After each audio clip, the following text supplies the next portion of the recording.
Salut à tous, bienvenue sur le plateau de Gym Tonic, l'émission qui traite de l'actualité d'un club qui est peut-être nul en Coupe d'Europe, mais qui est quand même champion du monde quand il s'agit de se tirer une balle dans le pied. Pour m'accompagner cette semaine, William Imbercé. Salut mon Will. Salut Mika, c'est pas moi qui l'ai prise la balle dans le pied, donc ça va. Ah, ça va, t'as été épargné. Romain Laronche, salut Romain. Salut Mika.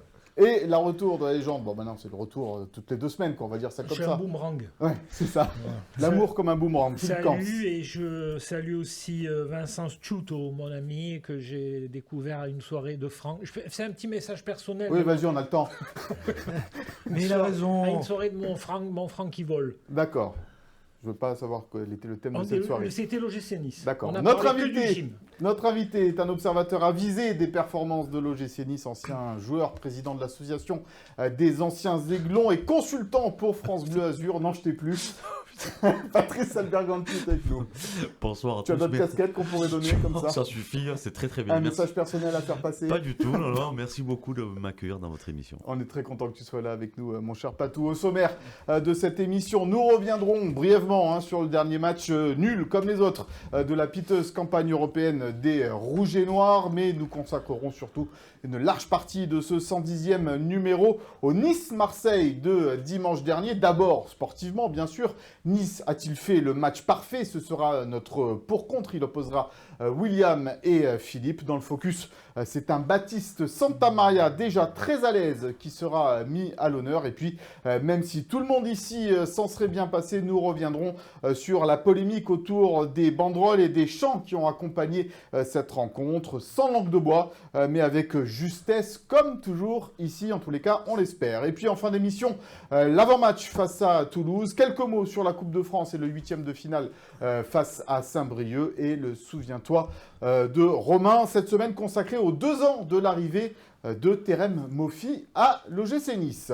Voilà donc pour un sommaire très riche, donc on va pas perdre de temps. Will, ce Bodo Glimt d'hier soir et ce match nul un partout a finalement été à l'image de la campagne européenne des Aiglons, c'est-à-dire nul.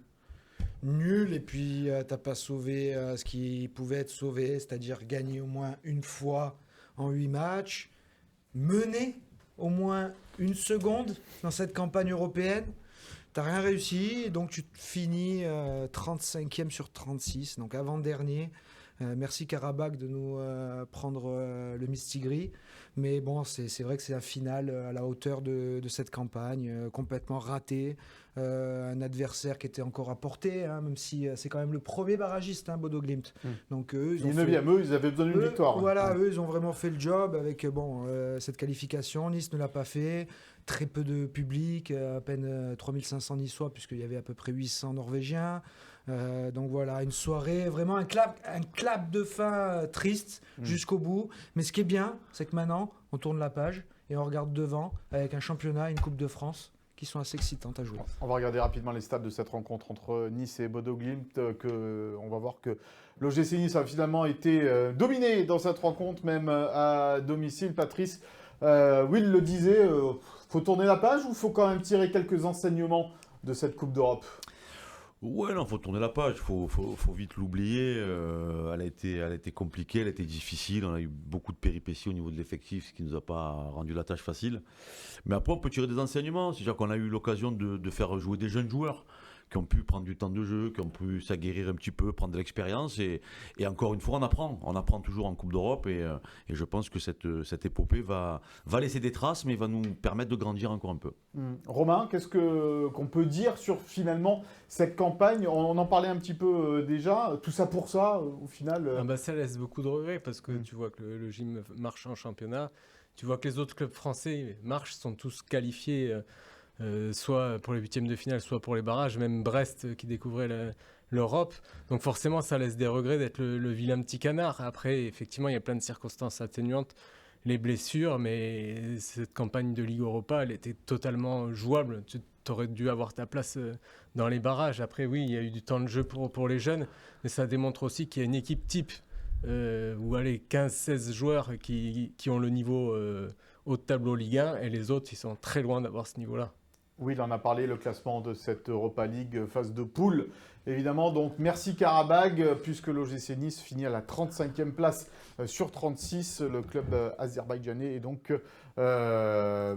dernier de cette compétition, à la différence de but. Ça se joue 3 points pour les Niçois. Mon cher Philou, on n'a pas connu beaucoup des Coupes d'Europe, nous, dans On a connu notre des vie. belles, quand même. Oui, il y en a eu des belles, mais Oui, on a... là, c'est un peu se dire qu'il y aura peut-être... On ne sait pas si on aura une l'année prochaine. Ouais. Et puis on ne sait pas si on la retrouvera l'année prochaine. Oui, en on plus, la donc, retrouvera. Mais moi, je suis fier parce qu'on est quand même le seul club qui lance les jeunes en Coupe d'Europe, quoi. J'ai jamais D'habitude, tu les lances en Coupe de France. D'habitude, on les lance en match amical. Nous, on les lance en Coupe d'Europe. Ouais. Mais bon, non, mais je comprends Francaise sur la fin où voilà, il fallait passer à autre chose. Fallait tout bazarder un peu, quoi. Tout bazardé, je sais pas, mais en tout cas, il a fait un choix et il a bien raison de l'assumer parce que la Ligue 1 lui donne raison. Si il n'avait pas, moi je maintiens. Non, mais je vais tempérer ton propos. S'il mais n'avait pas, il n'y a pas à le tempérer. Ah bah non, parce que non, mais attends, non mais on est là, Tu sais on pourquoi est je vais là à tempérer oublier que Nice est 4e Oui, de Ligue 1 je à suis 4 d'accord. points du Dauphin. Et franchement, vous voulez quoi en fait Entièrement d'accord avec toi. Vous voulez quoi Seulement, le seul truc qu'on soit où qualifié tempérer, en Coupe d'Europe et qu'on soit 11e de Ligue 1, comme seul Brest. truc où- Brest, c'est super à la Ligue des Champions, ils sont où en championnat? où je vais te tempérer, c'est que on parle à l'instant T. Si en fin de saison t'es pas en Coupe d'Europe, Non, c'est tu déjà, pourras regretter de l'avoir un petit peu bazardé cette Coupe c'est déjà d'Europe. gagné pour moi. Le Paris Francaise a déjà gagné. Il Bon. a fait un choix, il a privilégié le Si championnat. en plus Il t'es est Madame toujours- Irma et tu vois que le GC Nice va finir dans les Il 6 est en premiers. course. La Coupe d'Europe est finie et il est en course pour le championnat. Ce qu'il va faire maintenant, ça appartient à maintenant. On ne peut plus parler de la Coupe d'Europe, ça y est, c'est fini. C'est à la fin de saison que tu diras. Mais si on parlera vraiment- plus de la Coupe d'Europe. Tu auras perdu des points là, maintenant, sans la Coupe d'Europe. Bon. Allez, Sinon, l'équipe de Baratelli, on avait sorti le FC Barcelone quand même. Oui, c'est vrai, mais ça Je fait peux, très longtemps. ça. je peux faire un quart d'heure, 20 minutes si vous voulez. L'année prochaine, on va faire. On va écouter quand même Francaise qui revient sur ce match et qui tire un bilan de cette phase de Coupe d'Europe, d'Europa League pour le GC Nice. On va se contenter de peu de choses. Voilà, on sait qu'on n'a pas été à la hauteur sur l'ensemble de la compétition. Donc, je crois que même si on avait gagné ce match-là ce soir, de toute façon, on n'a pas été à la hauteur. Bon, après, il y a certaines raisons qui peuvent l'expliquer, mais d'abord, nous, on n'a pas été à la hauteur. Voilà. Ce qui est sûr, c'est que dans les conditions du match, voilà, je trouve que l'équipe, avec les moyens du jour, notamment sur la première période, voilà, c'est accroché, on n'a pas tout réussi, loin de là. Et après, on sentait qu'en deuxième mi-temps, plus ça avançait, mieux on était, mais l'équipe bougeait. On a cherché à aller gagner le match, même si on était mené un moment. Comme on n'a jamais mené une seule fois dans cette compétition, c'est aussi une réalité. Et que on a quand même essayé on a d'abord égalisé sur un joli but, sur un joli mouvement, avec des joueurs plutôt titulaires. Et puis on a cherché à aller jusqu'au bout pour gagner ce match-là, mais voilà, on n'a pas réussi à le faire. Voilà, donc Francaise qui revient sur cette Coupe d'Europe. On verra si effectivement, comme le dit Will, bien à Toulouse dimanche, le fait d'avoir fait tourner les joueurs aura une incidence sur le résultat de cette rencontre. Je l'ai dit, on l'a passé rapidement sur cette Coupe d'Europe. Je crois que tout le monde ici a plus trop envie d'en entendre parler de cette campagne d'Europa League. On va donc se pencher sur la rencontre entre Nice et Marseille. C'était dimanche dernier parce que là, il y a énormément de choses à dire et comme je vous l'ai dit déjà, d'un point de vue sportif, le GC Nice qui a donc remporté cette rencontre face à l'OM 2-0, face à l'OM de Roberto De Zerbi. Ça se traduit dans les stats, puisque vous rappelez-vous, on disait que Farioli c'était un adepte de De Zerbi, et regardez, dans les stats, la possession était effectivement largement en faveur de l'Olympique de Marseille, comme le faisait Farioli avec le GC Nice, mais avec Farioli, ça gagnait, et là, pour De Zerbi, ça a perdu, mon Will, et il n'y avait rien à dire. Ça a perdu pour la deuxième fois seulement de la saison en Ligue 1 à l'extérieur pour l'OM, qui était la meilleure équipe d'Europe à l'extérieur avant ce match. Donc ouais, l'OGC Nice a fait une grande prestation, surtout défensive. Francaise a réussi son plan à la perfection avec la titularisation de Melvin Bard dans cette charnière à 3 qui a permis de mettre Dante en centre. On en le centrale. supputait la semaine dernière en Ouais, fin d'émission. Ouais, Hein ouais. Comme quoi on connaît un peu le football. Pareil. Mais après, il s'est même très bien adapté quand il y a eu l'entrée de Vasse qui apporte un peu plus de vitesse. Là, il a fait rentrer Bombito au milieu et Dante sur le côté gauche. Dante qui a été mais juste monstrueux. Et Mopé a vécu une soirée très difficile parce que le Brésilien vraiment ne l'a pas lâché d'une semelle sur tous les décrochages. Et c'est grâce à Dante que Mopé a été aussi mauvais dans ce match. Parce que Mopé, ses petits décrochages, tout ça, c'est ce qui ouvrait vraiment les espaces à Greenwood, à Rabiot dans les autres matchs. Et là, il n'a pas pu le faire. Nice les a très bien bloqués, très bon en transition avec un Guessin encore formidable qui a su tout faire dans la justesse de son but, dans la justesse de sa passe décisive. Donc très beau match, très belle réussite collective. Philou, Dante, si il veut se reconvertir, il peut faire garde du corps là maintenant. Après derrière, parce qu'il n'a pas lâché d'une semaine. Ouais, pourtant, comme quoi, il peut avoir 40 ans et...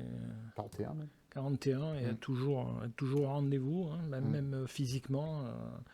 Mais c'est bien parce qu'ils sortaient d'une défaite à Lille où ils avaient joué qu'une mi-temps sur 2. Là, et c'était pas simple parce que avant le match, tu te disais, s'ils se loupent encore là... et c'est ce qu'on craignait un peu à la mi-temps, d'ailleurs. On se dit, attention, au réveil de l'OM, quoi. Ouais. Donc, il fallait être...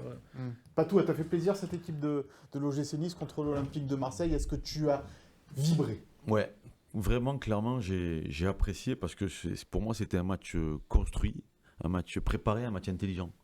On a vraiment fait le match qu'il fallait avec deux mi-temps complètement différentes. Et moi, ce que j'ai vachement apprécié, c'est que les consignes du coach ont été appliquées à la lettre tout au long du match. Cette première mi-temps avec ce pressing très très haut, avec cette projection sur le porteur du ballon dans les zones de jeu.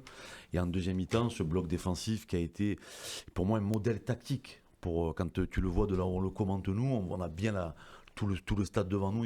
Franchement, j'ai vu un bloc défensif niçois très très bien organisé.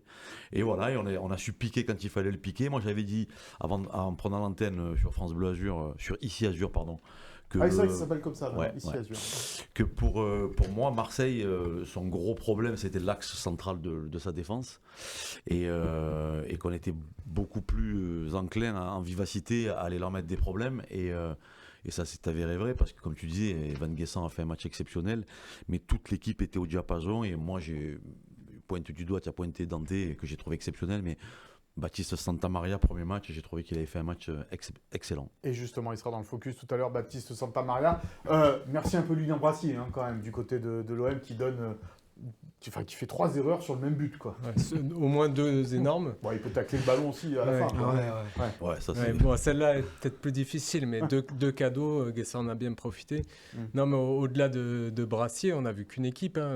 Nice n'a jamais été mis en danger. L'OM, c'était 40 buts en 18 matchs avant ce match-là. La force de Marseille, c'est la vitesse de Luis Enrique et Greenwood sur le côté droit. On ne les a jamais vus. L'expected goal, il est à 0,84 pour Marseille. Donc, non, clairement, défensivement, Nice a fait un match énorme. Bon, un match énorme, mais est-ce que Nice a fait un match parfait ? Eh bien, c'est la question du pour-compte cette semaine.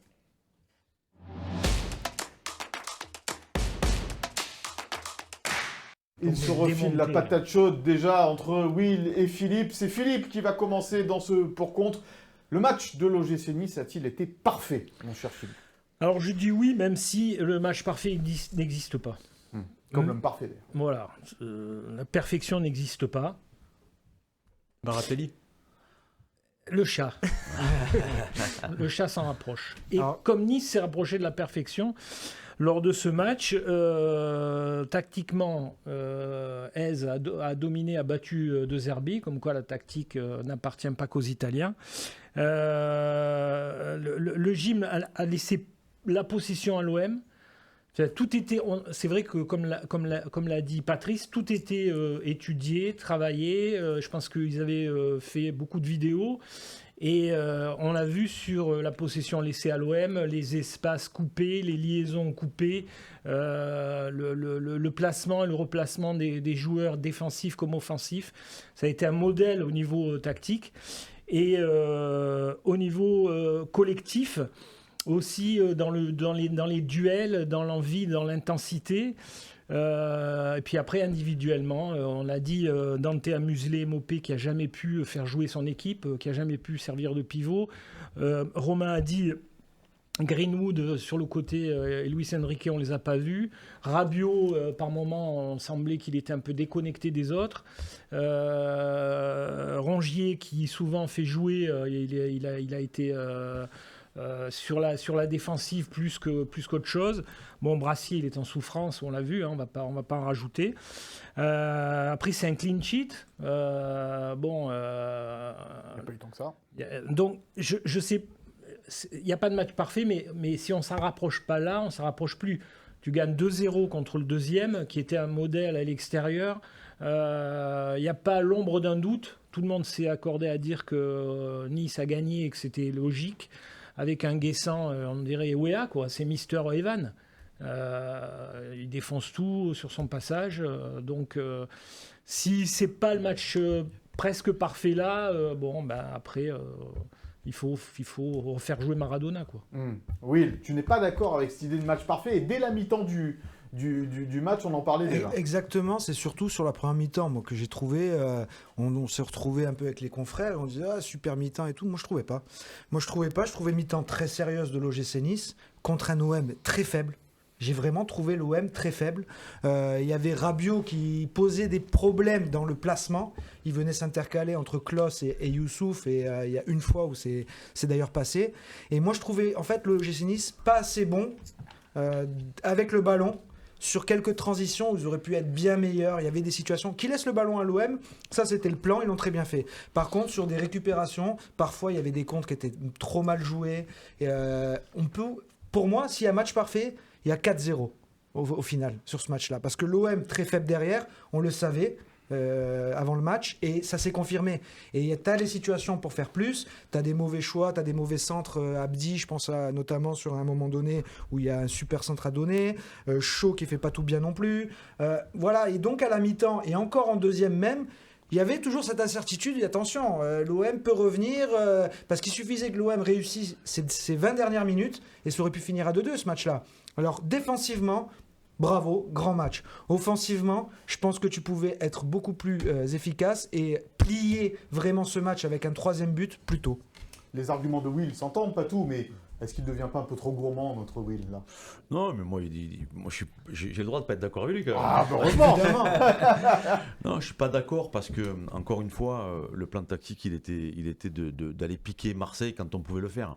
Et moi, j'ai des images dans la tête qui me parlent. D'entrée, tu vois, tu as un capitaine qui monte la voie, qui monte l'énergie. C'est-à-dire que les 4-5 premiers ballons de Nil Mopé, Nil, il est par terre. C'est-à-dire chaque fois, il va le chercher, chaque fois, il va montrer l'impact qu'il faut mettre dans ce match-là à son équipe pour pouvoir tenir la dragée haute à cette équipe de Marseille. Et après, ce qui était très important, c'était de couper la relation entre Rongier et les attaquants, ou faire jouer le milieu. Et l'intelligence de jeu de Bastide Santamaria et Hicham Boudaoui sur ce match-là, pour cette phase de jeu-là, couper cette relation-là, ils ont été monstrueux. Chaque fois qu'il y en a un qui sortait, l'autre il prenait la place derrière. Ils ont glissé, ils ont coulissé. Ils ont fait vraiment quelque chose le truc qu'il fallait faire. Et encore plus dans l'impact physique qu'on leur a mis à ces Marseillais pour les faire déjouer. Parce que moi j'entends tout le monde dire « Ah, Marseille a été nul ». Non, arrêtez de dire ça. Marseille n'a pas été nul. Nice a été très bon pour moi sur ce match-là, dans, je te dis, ce plan qu'avait mis Franck Hez en place et qui s'est réalisé sur le terrain avec une animation défensive exceptionnelle. Donc, je suis pas d'accord avec toi, mon Will, je t'aime beaucoup, tu le sais. Mais voilà, il y a des choses. Quand tu me l'as dit à la mi-temps, je me rappelle, à la mi-temps, tu me dis « Ah non, pas top ». Ah, t'es choqué. Ouais. J'ai pas- repris l'antenne. Il m'a mis un KO. Tu vois, j'ai dire. Ouais, parce qu'on a tous essayé de comprendre ce qu'il voulait dire, quoi. Mais... Non, mais j'ai essayé de comprendre ce qu'il voulait dire. Ouais. Alors peut-être oui, dans la finition, dans le déchet, peut-être oui. Mais Dans ce qu'ils l'écart ont- qu'il y avait entre les deux équipes, 1-0 à la mi-temps, t'étais pas à l'abri. Et c'est Non, ça que mais moi... Oui, sur mais des un paradis. match, tu construis. Mais ces matchs-là, ils se jouent sur des détails. Ils se jouent sur, voilà, tu as 1-0, tu gagnes quand même. Il faut garder le score. Donc, tout ce qu'on a fait derrière, c'était réfléchi par Franquès. J'ai trouvé ça magnifique. Bon, Romain, la synthèse de tout cela, qui t'a convaincu le plus? Match parfait. Si on attendait du football champagne, on l'a eu contre Saint-Etienne 8-0, mais parce qu'il n'y avait rien en face. Moukoko, il avait 5 secondes pour contrôler et tirer dans la surface. Là, tu jouais quand même le deuxième de Ligue 1. Et je suis d'accord avec Patrice. L'OM n'a pas fait un match si catastrophique. C'est Nice qui a su les faire déjouer. Et défensivement, pour moi, c'est un match de très très haut niveau. Il y a eu quoi? Une frappe de Merlin. Rabiot aussi, qui a une occasion, je crois. De la suite Rongier, là, deux frappes Merlin, détournées. Rongier, ouais. Bon, ouais. Mais bon, pas grand-chose, quoi. Donc, face à l'OM qui marque plus de 2 buts par match, non, ouais, c'est proche de la perfection au niveau défensif. Et oui, ça aurait été risqué de développer un football champagne. C'était pas du tout le jeu de Francaise. Tu mènes, tu laisses la possession, tu gères le match. Donc, Justement, j'aimerais revenir avec toi, Philippe, parce que tu l'as évoqué dans ton pour-contre, la bataille tactique gagnée par Francaise. Tu l'as dit, face à un De Zerbi que l'on encense, voilà, le jeu, Oui, puis la en France, possession. en France, Je trouve que les commentateurs n'ont pas assez reconnu le travail de Francaise sur ce coup-là. Moi aussi. peut-être. Moi aussi, parce qu'en France, déjà, quand tu es un entraîneur étranger, tu pars avec un temps d'avance. Je n'ai jamais trop compris ça, mais en plus, c'est vrai que j'ai regardé les émissions de débat après le match, et tout le monde disait que Marseille avait été mauvais. Mais bon, mais s'ils ont été mauvais, c'est qu'il y avait une équipe en face. Et c'est vrai que j'ai pas assez entendu relever le travail de Hez sur ce match, où on avait l'impression que voilà, c'était c'est rare quand sur un match tu as l'impression de voir le tableau noir qui est calqué au terrain, quoi.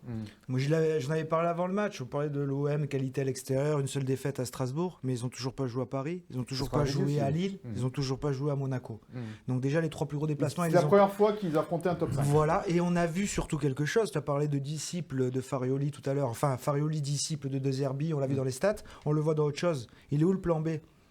Là, je pense que l'OGC Nice a mis en exergue une façon de bloquer le jeu marseillais, et Roberto De Zerbi a montré qu'il était incapable de trouver une parade à ça. Ça va servir pour les autres, ça. C'est bien, c'est ce que je suis en train de dire. C'est ce que je suis en train de dire. L'OM vient d'afficher ses faiblesses aux yeux de tous.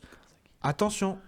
C'est peut-être pour ça qu'ils ont recruté Brassier, qu'ils ont recruté Miguiri plutôt. Brassier s'en va du côté de Rennes. Ouais, ils avaient perdu Wai, donc il fallait bien qu'il le remplace. Oui, mais c'est pas un neuf, Miguiri, de base. Non. Plutôt un joueur qui peut évoluer sur les côtés. Je disais, on parlait de match parfait, moi je pense que c'est le coup parfait contre Marseille. Ouais, le coup parfait. Et effectivement, rendre gloire et ses lauriers à Francaise, parce que pour moi c'est l'entraîneur qu'il nous fallait à Nice. En espérant qu'il reste le plus longtemps possible. Parce qu'on a vu qu'Abid Bey allait signer à Rennes. Mais Francaise, il est venu à Nice, c'est pas sur un coup de tête, c'était un vrai choix personnel, sportif, et je pense qu'aujourd'hui il est en plein dedans. Au niveau sportif, la Ligue 1 lui donne raison. Au niveau personnel, il s'épanouit aussi, sa famille aussi. Donc, en plus, avec la saison que tu es en train de faire, s'il y a encore qualif européenne au bout... Avec une petite revanche à prendre en Coupe d'Europe l'année prochaine, peut-être. Voilà. Ouais, et puis Guy Radcliffe, que j'ai croisé hier soir après le match contre Bodo, m'a dit que il était au stade. Hez, il allait rester longtemps au gym. Ça nous rassure. Il avait l'écharpe et tout autour du cou. On verra tout à l'heure des photos de Jim Radcliffe, mais c'était pas c'était pas hier soir, évidemment, bien plus préoccupé par Manchester United, qualifié, Manchester United, quand même. En Europa League, heureusement, quand même. Pour l'équipe anglaise. Tu en parlais, Patrice, le focus de cette semaine, il est pour Baptiste Santamaria.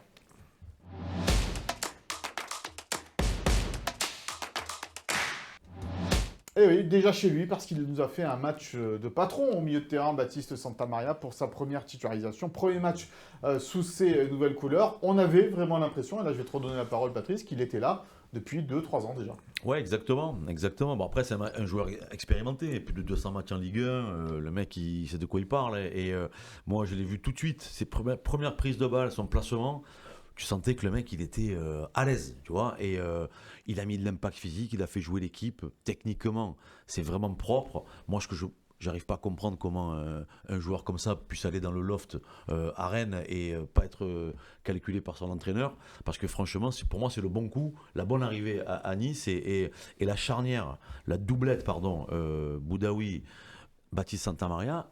Franchement, ça va être dur de les bouger, parce qu'ils sont vraiment très très intéressants. Les stats de Baptiste Santamaria, justement, sur cette rencontre entre l'OGC Nice et l'Olympique de Marseille, avec 9 sur 15 duels remportés, par exemple, 86% de passes réussies, 48 ballons touchés, alors que l'on sait que quand même l'OM a eu la balle dans cette rencontre. Ça veut dire quoi, Romain, que Baptiste Santamaria, là, c'est un gros concurrent pour Tanguy Ndombele au milieu de terrain, là Je pense que c'est pas tout à fait le même registre. Ndombele est peut-être plus créatif, plus de percussion. Mais il y a quelqu'un qui avait parlé du marché de Vintimille du mercato hivernal, en disant qu'il n'y avait pas de belles affaires à faire. Là, je pense que le gym en a fait une belle. Ouais. J'ai du San mal. Remo, là. Ouais. J'ai du mal à comprendre C'est vrai que qu'il là, est qu'on a fini mis. dans C'est le loft. c'est vrai que c'est pas une contrefaçon, lui. Ouais. Non. Enfin, ouais, c'est ça. Une saison en Bundesliga titulaire, plus de 200 matchs de Ligue 1. En plus, il a fait ce match en n'ayant plus joué depuis début novembre. Il avait Plus- joué 5 minutes. Moi, c'est là où je m'interrogeais. Le rythme qu'il allait avoir. Et franchement, ça s'est passé vraiment. C'est pour ça que sans pour moi, problème, le premier mot qui m'est venu en tête après sa prestation, c'est intelligence. Oui. Parce qu'il a joué avec ses qualités du moment. Tu sentais bien que c'était un mec qui a compris qu'il n'était pas dans une forme à 100%, donc il n'a pas essayé de porter le ballon, il n'a pas essayé d'en faire plus. Récup, je donne, je me place, je suis intelligent, je suis dans le placement, je suis dans l'équipe. Et ça, faut le faire parce qu'il y a toujours, c'est humain. On revient, on n'a pas joué depuis longtemps, on essaye toujours d'en faire plus, de montrer, donner un peu plus dans l'énergie. Lui, non. Voilà, il s'est mis dans le plan de jeu. Il a été ultra efficace, sans vouloir en faire trop. Et ça, c'est très fort. Abondance de biens ne nuit pas, mon cher Philippe. Bravo. Oui. Quand on a Ndombele, quand on a Boudaoui, quand on a Santa Maria, voilà, Franquès, il a quoi comme choix? On met Ndombele quand il faut peut-être créer du jeu contre des équipes plus bloc bas, et Santa Maria quand il faut défendre peut-être un peu plus? Avec Boudaoui au mieux? Ouais, après, c'est vrai que c'est des profils différents, mais après, chaque match a peut-être sa spécificité. Je suis pas coach, hein, donc, mais comme tu dis, peut-être, c'est vrai qu'un Ndombele, il a ce facteur football un peu. Projection. Voilà, feinte. Alors Dernière que passe. Santa Maria, sur le match de l'OM, c'était la sobriété, l'efficacité. Mais comme disait Patrice, c'est vrai que je ne comprends pas comment Rennes, qui est complètement à la rue cette Sampaoli, Mais saison, si Sampaoli, Sampaoli était un hein. bon entraîneur, ça se saurait. C'est Sampaoli. comment complet. ils peuvent le mettre, le mettre à la cave alors que bon, ils prennent des buts ahurissants, ils défendent mal. Je suis sûr que Habib Bey, là, il regrette qu'il je ait pense, signé à Rennes, je pense. que Santa Maria soit déjà Vraiment, je parti. pense. hein. Mais oui. Franchement. Bah, tant mieux pour le GC Nice après. Ah Puis oui. tu crois que les dirigeants ils sont contents aussi d'avoir envoyé je sais pas combien sur Brice Samba pour voir que c'était vraiment Brice Samba c'est Mandanda qui faisait tout couler. La preuve que non. Ouais, Donc, Monaco, il y a un match difficile. il a juste fait ce qu'il avait déjà fait à l'OM et voilà, il a encore tué Mandanda et il a rien réglé du tout. Il a fait pire que Julien Stéphan. Donc Exactement. bravo. Bon. Et puis moi, je l'aime bien parce que comme pas mal de vieux niçois, je suis né à la clinique Santa Maria. Ah, ben voilà.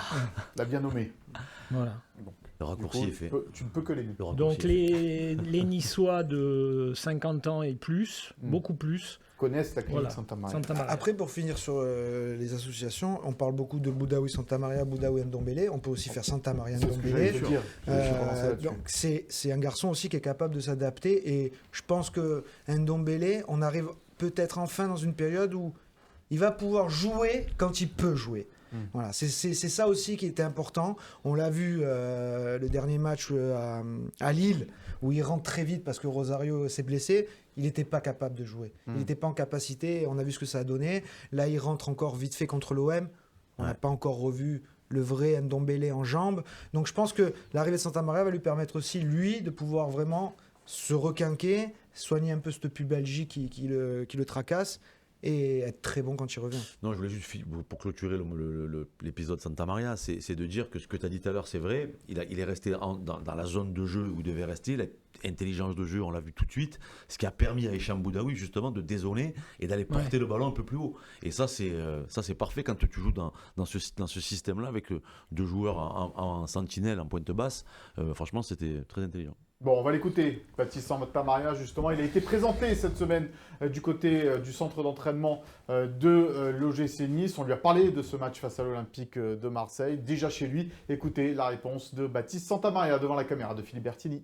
Déjà, j'ai eu la chance d'être très bien accueilli par mes partenaires. Donc forcément, ça a facilité mon jeu sur le terrain et mon intégration. Mais aussi, je pense, du fait de connaître un petit peu cette équipe de Nice, parce que j'ai joué quand même assez souvent contre eux, de connaître quand même pas mal de joueurs au sein de l'effectif, donc forcément ça m'a tout de suite aidé à me sentir à l'aise auprès d'eux et franchement je me sens très bien. L'objectif pour moi c'est d'essayer d'aider l'équipe au maximum à atteindre ses objectifs et moi aujourd'hui j'ai eu la chance là d'avoir du temps de jeu sur ce match-là et d'essayer d'en engranger un maximum possible pour aider l'équipe tout simplement réaliser ses objectifs.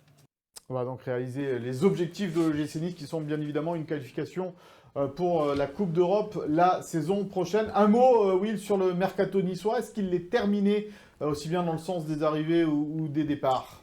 Will. Je vais reprendre la communication de Florent Maurice. Très bien, là, sinon on peut l'écouter. Hein, tu peux la mettre, hein, pour l'instant, c'est ça. Hein, ils se savaient peut-être attaquer, mais ils verront selon les opportunités. S'il y a un départ qui arrange un peu tout le monde, ce sera sûrement compensé. Bon, tu as résumé la pensée de Florian Maurice, pas besoin de l'écouter. Peut-être juste, on parlait d'un échange, non, pas d'un échange, mais d'un départ de Pablo Rosario en cas d'arrivée à Monaco d'Anderson. Romain, là, c'est un peu compliqué cette affaire parce que c'est un billard à 3 bandes, quoi, en gros. Oui, bah, tu avais l'air de dire qu'Anderson, c'était pas si sûr qu'il vienne à Monaco. Il a joué hier soir avec l'Ajax. Ouais, donc oui, il faut qu'il y ait un départ pour qu'il y ait une arrivée là-bas. Mm. Mais On sait que Farioli adore Rosario. C'est ça, il a déjà essayé de le faire venir cet été. Non. Moi, je suis pas trop pour dégrossir encore l'effectif, là, tu vois. Un mec comme Pablo Rosario, on sait que c'est le pompier de service, on sait qu'il peut jouer n'importe où et qu'il est relativement correct dans ce qu'il fait sur le terrain. Donc, si on a encore des problèmes de blessures, si on a encore cette pénurie de joueurs, c'est un joueur qui comptera. Donc, mais tu auras moins de matchs, par la force des choses. Tu auras moins de matchs, mais tu as un peu de Coupe de France quand même. On est fragile, hein. Il y a des joueurs qui sont rentrés, tout ça, mais voilà, il en manque encore. Et moi, je pense que Pablo Rosario peut rendre de précieux services. Bon, le mercato se termine lundi soir en France. Donc on suivra cela effectivement avec attention. Dans d'autres pays, il y a 2-3 jours de plus parfois, mais en tous les cas, l'OGC Nice, avec Baptiste Santamaria, on pensait que l'OGC Nice n'allait rien faire pendant ce mercato d'hiver, eh bien, a prouvé qu'ils étaient attentifs, et surtout Florent Maurice, le directeur sportif. Voilà donc pour l'aspect sportif de ce match entre Nice-Marseille. On va passer à l'aspect polémique avec les banderoles qui ont été sortis par la Populaire Sud, les chants également qui ont été faits. Petit rappel des faits avec donc cette banderole que l'on va voir au début du match, sortie par la Populaire Sud avec un tifo rouge et noir, et puis cette phrase qui a donc fait polémique. Quand le soleil se couche sur la ville de Nice, la chasse aura commence, si on peut la voir effectivement cette banderole, là voilà, ça c'est la fin de la banderole, et puis il y a eu cette banderole sur Neil Maupay également, banderole injurieuse envers en particulier la maman de Neil Maupay. Là celle-là je vais pas vous la lire parce qu'elle est quand même assez insultante. Quand on a vu ça, on se... Pourquoi, Will? Parce que c'est le mouvement ultra. Chambrage d'ultra, c'est comme ça. Moi, pourquoi, c'est la polémique derrière, moi. C'est ça, moi, le pourquoi, oui. C'est...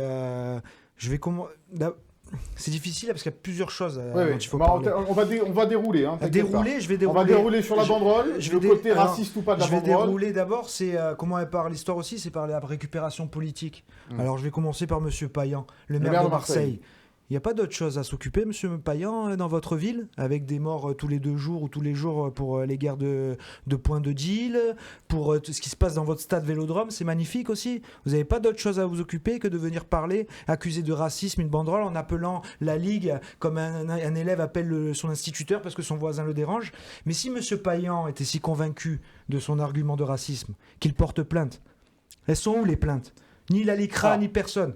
Pour le volet judiciaire, il y a une enquête ouverte par le procureur et les plaintes, elles sont de la République de Nice. Et les plaintes, elles sont où? Je te parle du volet judiciaire. Moi, je te parle aussi pour... Soyons factuels, enquête ouverte. On ouvre un volet judiciaire avec des plaintes. Donc, par le parquet de Nice pour provocation à la haine ou à la violence. Il y a eu des auditions de fait, que ce soit au niveau des dirigeants et des responsables des ultras populaires sud. Pour le moment, ça, c'est pour l'aspect simplement judiciaire. Donc ça, c'est une interprétation beaucoup politique. Donc maintenant, en plus, ça remonte très haut, comme si... vraiment... Alors, je te signale que Christian Estrosi a aussi, je suis désolé parce que tu incrimines le maire de Marseille. Mais je les incrimine tous. Benoît Payan, Christian Estrosi a aussi réagi, oui. et plutôt à l'encontre de cette banderole, pour être tout à fait clair et objectif. Le préfet, tout ça, ils ont tous réagi, oui, bien sûr. Et puis les plaintes, elles sont toujours pas là. Donc il y en a pas parce que c'est compliqué de prouver le racisme. Mais c'est facile en même temps d'accuser la Populaire Sud de racisme parce que c'est un virage, un groupe ultra catalogué comme raciste. Personne ne les connaît vraiment, foncièrement, ni connaît le mouvement ultra, ni connaît les membres de la Populaire Sud. Parce que moi, en Populaire Sud, je connais Youssef, je connais Yacine, je connais Karim, je connais Momo. Donc le racisme, c'est bien facile de les accuser de loin avec des jumelles. Première chose. Ensuite, pour le déroulé de l'histoire, il y a des torts partout. Si le déroulé de l'histoire est bien celui-là, donc le club s'aperçoit de cette banderole, n'est pas d'accord, A des doutes. a des doutes, en fait part au groupe ultra qui ne veut pas céder, qui veut afficher cette banderole. Mais le problème, c'est que c'est là que les deux parties ont loupé le coche. Ok, vous voulez la maintenir? Ok, nous, on n'était pas con, on n'était pas pour. On s'organise tout de suite une communication une com d'urgence, si jamais polémique il y a comme redouté. Ça n'a pas été fait et du coup c'est parti dans tous les sens. Et chacun a été pas bon. La Populaire Sud dans ses premières infos commence à dire oui mais le club nous a laissé rentrer la banderole, oui mais le club était au courant. Non. Assumez votre position. Dites tout de suite, nous on assume notre banderole et il n'y a pas de racisme. Alors, ils l'ont dit dans un communiqué, on va d'abord entendre Jean-Pierre River à ce propos. Cette semaine, il est revenu donc sur les conditions de l'entrée de la banderole du côté de la Populaire Sud. On est au courant, en ce qui me concerne, à l'après-midi, qu'il va y avoir ces banderoles. On est contre ces banderoles. Parce que c'est des banderoles qui amènent à la haine, à la violence, peu importe. Bon, c'est des chambrages entre supporters peut-être, mais ça, c'est pris entre eux. Mais pour le grand public, c'est pris différemment. On le voit bien à travers tous les communiqués qui sortent de droite et de gauche. Donc, bien évidemment, si on avait pu se passer ces événements-là, ce serait bien. Parce qu'on n'a pas toujours envie que Nice soit stigmatisé. Il y a des raisons. On est en train de travailler sur ce sujet en commission de discipline, avec la police. Tout le monde travaille. Il sortira ce qui sortira, on verra bien, chacun a de quoi s'exprimer. Mais encore une fois, je rappelle les valeurs du club, on les connaît. Et effectivement, le regret, c'est que l'image du club est entachée. Et ça, c'est pas très très agréable, sincèrement. Philippe, c'est facile de dire après coup, on ne voulait pas de la banderole et on ne l'a pas sorti au final Non, quand mais même. quand on est devant une affaire complexe, il faut faire simple. Donc la banderole, où il fallait l'interdire. On est contre, non. Oui, on est contre, mais on la sort. Ou il fallait cautionner et expliquer, comme l'a dit Will, expliquer que les rats, c'est pas, ça n'a pas trait au racisme, voilà. Donc là, il y a une espèce de vide juridique. Pour moi, il y a Bon, on va la réponse de la Populaire Sud par un communiqué, un long communiqué du côté de la Populaire Sud, sur le côté raciste ou pas de cette banderole. Évidemment, pour la Populaire Sud, il n'est pas question de racisme. Je vais vous lire ce qui a été dit en partie dans ce communiqué. Nous voilà taxés de racistes pour une banderole qui ne l'est pas. Votre interprétation vous rend vous-même coupable de ce dont vous osez nous accuser. Un peu plus loin, le maire de Marseille s'insurge alors que ses propres supporters se surnomment eux-mêmes ainsi. Ces banderoles sont les nôtres, nous les assumons totalement. Ça, c'est pour ce que disait Will. Il les assume après coup. Celles-ci n'ont aucun caractère raciste et ne sont pas là pour attiser la haine ou la violence. Ça, c'est une partie du communiqué. Ces banderoles s'inscrivent dans l'expression d'une rivalité entre groupes de supporters nourris de chambrages en tout genre et dont aucun des intéressés n'oserait en détourner la portée réelle. Voilà donc, pour les accusations de racisme, la réponse de la Populaire Sud. Tu ne m'as pas laissé finir mon raisonnement. Si ils avaient fait ça avant, tout de suite, le club n'aurait pas été obligé derrière de faire une communiqué où il se désolidarise de son groupe.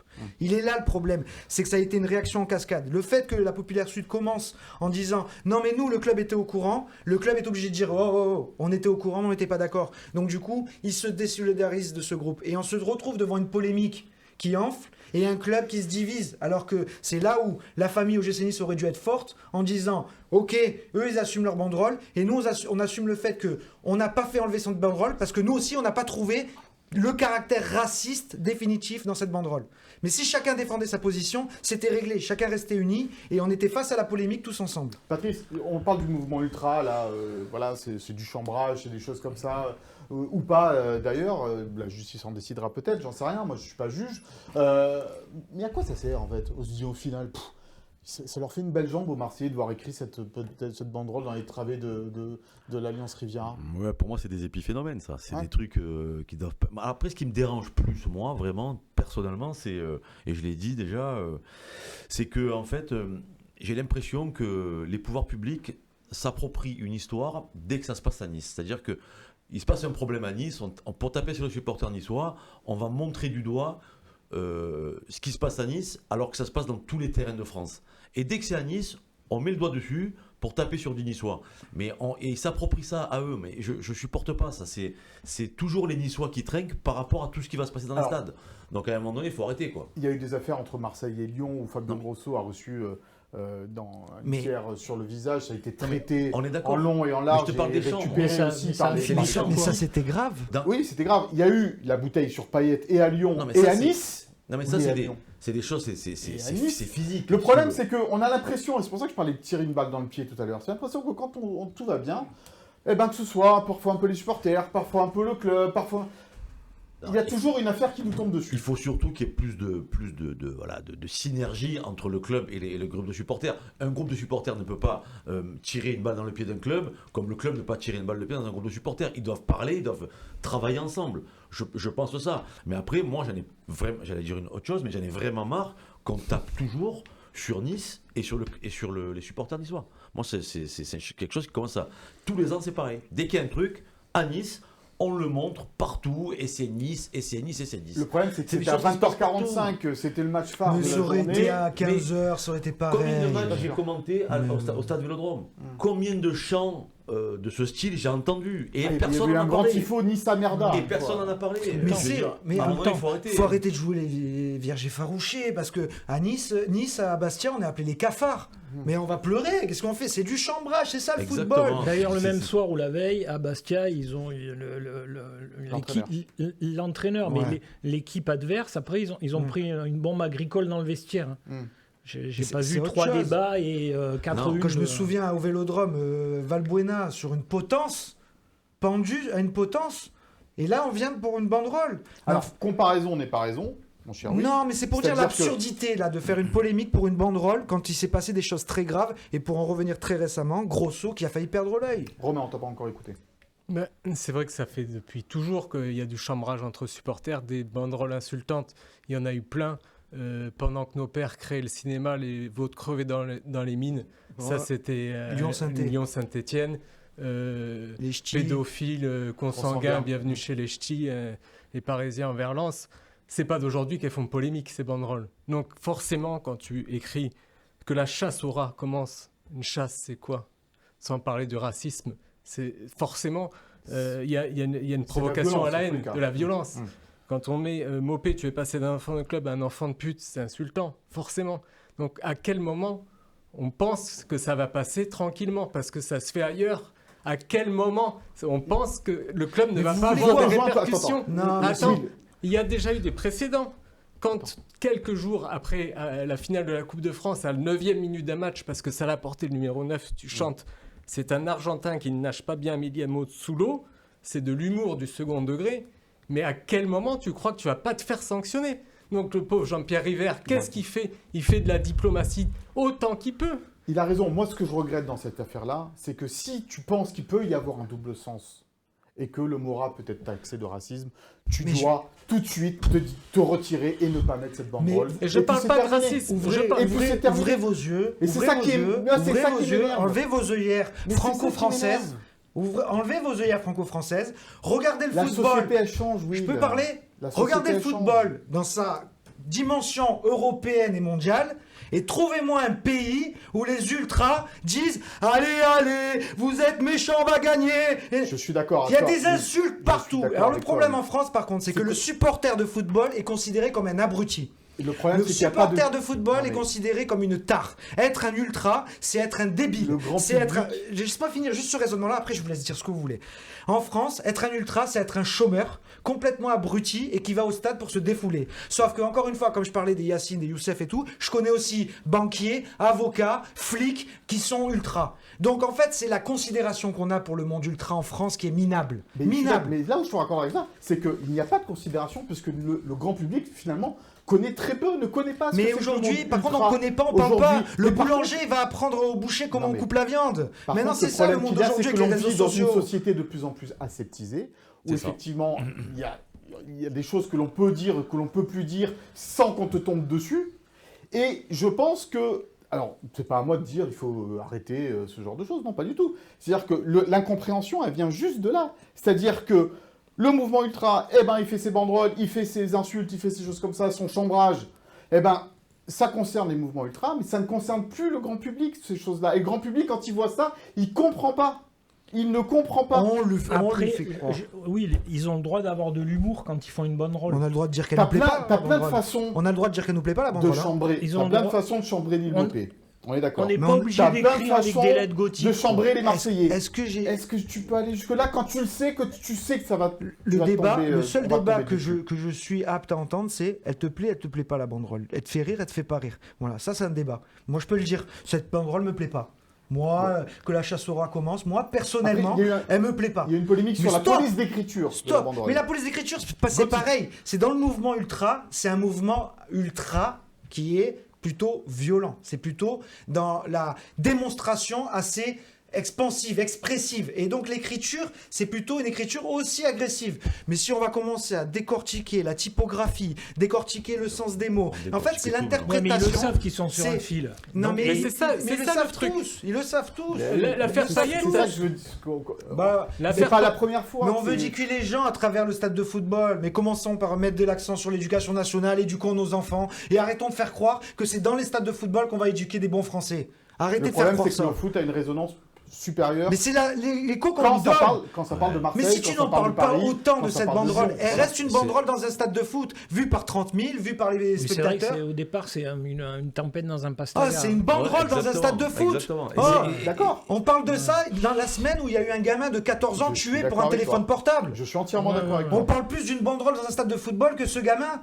Mais c'est une tristesse absolue, cette société. C'est toujours récupéré par les pouvoirs politiques à des faits de polémique. Et c'est ça qui est vraiment. C'est Très sûr. Après, énervant, t'es quoi. pas obligé d'insulter la mère de Mopé. Voilà, Non, on mais- continue. Exact. Là, je suis d'accord avec toi. Et aussi oui, avec bien ça. sûr, On continue mais sur les ça aussi, accusations ça a toujours d'homophobie. La réponse de la BSN, des Ultra Populaire Sud, puisque le match a été brièvement interrompu par l'arbitre, qu'il ne souhaitait plus qu'il y ait des chants homophobes dans le stade. Il y en a eu. On les a entendus. Il y en a eu. D'accord. Un seul, je l'ai entendu. Oui, un seul. Et c'est à ce moment-là que l'arbitre a arrêté Encore le une match. fois, on va éduquer Voilà. les gens parce qu'il ne faut Voilà. pas dire ça dans un Dans stade. tous les stades de France. Non, mais du Non, mais monde. d'accord. Du ouais, monde. du monde, ouais. Du monde. D'accord. La réponse par communiqué des Ultra Populaire Sud, donc une partie du communiqué où il était question donc d'homophobie. Voilà ce dont se défend la Populaire Sud. La LFP, quant à elle, saute sur l'occasion pour dénoncer l'homophobie. Cette même ligue qui organise un trophée des champions au Qatar, pays qui, comme chacun le sait, ne tolère pas l'homosexualité et peu enclin à appliquer les droits de l'homme. Mais on ne crache pas sur quelques dollars. Vous êtes la définition même de mascarade. Donc ça, c'est clair. C'est clair. Et c'est une position audible. Voilà, c'est leur façon de le dire. Moi, je l'ai dit tout à l'heure autrement. On essaye de vouloir, genre, éduquer les gens. Faut pas dire homophobe, faut pas traiter. Mais c'est un stade de football. Le football, en France, on ne l'aime pas, en fait. On n'est pas un pays de foot. C'est pas vrai. Et le problème, c'est que ceux qui ne l'aiment pas essaient d'en dégoûter les autres. C'est ça le problème de notre pays. Parce que il suffit juste de regarder juste à côté en Italie, mais c'est un autre monde. Les tribunes sont considérées complètement autrement. Mais t'es pas en Italie, Willy, ici, t'es Mais en je France, m'en donc tu fous. dois Mais en fait, t'adapter aussi je ça. dénonce le travers de cette société. On essaie d'éduquer les gens, mais en fait, ce qu'on fait, c'est qu'on montre un problème. Quand on dit, quand le sage essaie de montrer la lune, l'idiot regarde le doigt. Parce qu'en fait, nos politiques, ils sont là, ouais, regardez ce qui se passe dans les stades et tout. Mais regarde ce qui se passe dans ta ville, il y a des problèmes bien plus graves déjà. Je Prends suis ça, d'accord. au lieu de vouloir éradiquer les banderoles et les chants injurieux dans les stades, essayez-moi d'enlever tous les points de deal dans chaque ville. Ça, c'est le plus inquiétant. Essayez de m'enlever cette violence où nos femmes ne sont même plus en sécurité quand elles sortent seules le soir dans la rue. Ça, c'est plus grave. Oui, le futur ministre de l'Intérieur, il est en Mais campagne, alors figurez-vous. Mais non, je m'inquiète de vrais mais- problèmes de la société. Ceux-là. Mais une banderole dans un stade. Arrêtez. Et puis on va revenir les Marseillais, ils se traitent eux-mêmes de rats. Parce que c'est folklorique. C'est par rapport à cette ville qui est sale. Oui, mais après, Mais il y a- du coup, il y a- tu as le problème de l'OGC Nice qui va être sanctionné. Et Voilà ce qui va se passer. c'est là que je disais... 2021-2022, 4 matchs de suspension pour la tribune, 2 points en moins, dont avec sursis. Tu finis 5e au final à égalité Mais avec c'était Rennes, autre chose. C'était une bouteille sur Payet. Non, mais d'accord. Ça, c'est Et- autre chose. Et un envahissement de terrain. Et un envahissement de terrain, ok, c'est deux choses différentes. Mais là, t'es passé en commission de discipline. Donc, tribune fermée à titre provisoire jusqu'au 12 février. L'OGC Nice risque un huis clos total ou partiel et un retrait de points, effectivement. Voilà. Parce qu'en plus, un match sans eux, c'est pas le même match. Hein. On va écouter Jean-Pierre River sur les sanctions possibles contre l'OGC Nice. Je vais vous dire, si on perd un point, beaucoup de clubs vont perdre des points. Voilà, donc on ne va pas parler de ça, parce que ça, c'est une sanction qui, pour moi... Non, attends, on ne va pas aller jusque-là. Enfin, je veux dire, n'allons pas dans ce débat. D'abord, vous n'êtes pas la commission de discipline, je ne suis pas la commission de discipline, donc il y a des gens qui sont à même de faire ce travail-là. On ne va pas faire le travail à leur place, et on ne va pas anticiper ce qui va se passer. Voilà. Moi, ce qui me dérange le plus, c'est qu'on n'avait pas besoin de ça. Quand vous êtes dans une bonne dynamique sportive, gardons-la. On a besoin de tout le monde pour que ça marche, pour que ça fonctionne. Bon, ça a dérapé, ça nous est déjà arrivé par le passé. Maintenant, laissons faire les choses. Et puis, ça va durer quelques temps. Encore une fois, les uns et les autres sont auditionnés. Tout le monde en tirera les conclusions. Mais ne faisons pas le débat à l'avance. Ne faisons pas le débat à l'avance. On n'avait pas besoin de ça. C'est ce que tu disais un peu, Romain, dans ton propos. C'est-à-dire que, comme on disait tout à l'heure, se tirer encore une fois une balle dans le pied, alors que tout va à peu près bien sportivement pour l'OGC Nice. Donc voilà pour ce dont parle Jean-Pierre River. Il le dit d'ailleurs. Hein. Il dit alors si on enlève un point à l'OGC Nice, il faudra aller voir dans les autres stades ce qui se passe. Mais évidemment, ça serait quand même là disproportionné. Je veux dire, c'est une banderole. C'est autant il y avait une bouteille, il y avait un acte d'agression envers un joueur un protagoniste. Physique, Là, en l'occurrence, une banderole. Et on joue les vierges effarouchées, et on en fait une polémique. On va enlever sportivement une équipe. Elle a rien à voir. Je veux dire que tu sanctionnes avec des huis clos, si tu veux, c'est l'Arsenal qui est à leur disposition. Mais un point, là, moi je vois, quel camp pousse pour le point ? C'est encore les Marseillais, parce qu'ils ont perdu sur le terrain, ils voient l'OGC Nice revenir à 4 points, ils voient le rêve de titre, complètement absurde, s'éloigner encore plus, ils ont peur pour leur place, alors là ils poussent pour que l'OGC Nice perde un point. Minable. Club de pleureuses. C'est eux qui poussent pour le point, c'est tout. Si ça a été contre un autre club, ça n'aurait pas poussé autant. Mais là, l'Olympique de Marseille a trouvé sa stratégie pour essayer de perdre un concurrent à la course à la Ligue des Champions. Champion du monde des communiqués, l'Olympique de Marseille également, cette saison. En ce qui concerne maintenant les rapports entre l'OGC Nice et les supporters, tu l'as dit, il y a eu cette guerre de communiqués entre les deux clubs. On va d'abord lire la réponse de la Populaire Sud au communiqué de l'OGC Nice, puisqu'on entendra tout à l'heure Jean-Pierre River là-dessus.